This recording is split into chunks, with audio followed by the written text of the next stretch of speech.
Every prophet had a power.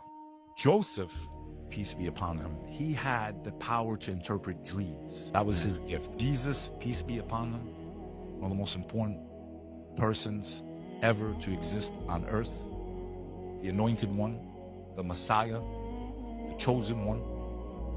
His gift was to bring people back from the dead. He walked on water. We know his miracles, right? Of course, yeah. So Joseph, his gift was to interpret dreams. What happened while he's in jail? One of the people that was in prison has a bad dream. And he tells him, hey, I had this nightmare or whatever it was.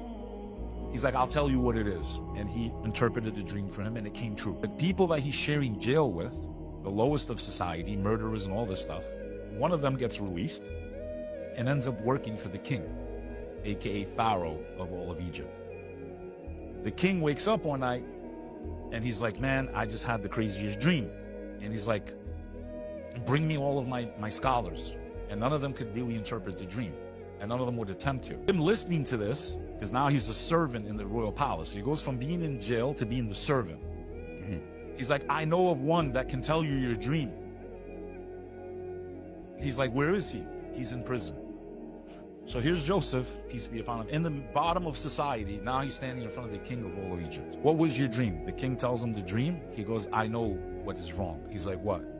For 3 years, Egypt will have the greatest crops ever. They're going to have a surplus of production. And then after 3 years, it'll be 3 years of the worst famine ever. So the king goes, what do? I don't know what to do. Like, how do I protect my kingdom? I know what to do. Put me in power. Boom. He goes from being in prison to like the second most powerful person in the entire kingdom.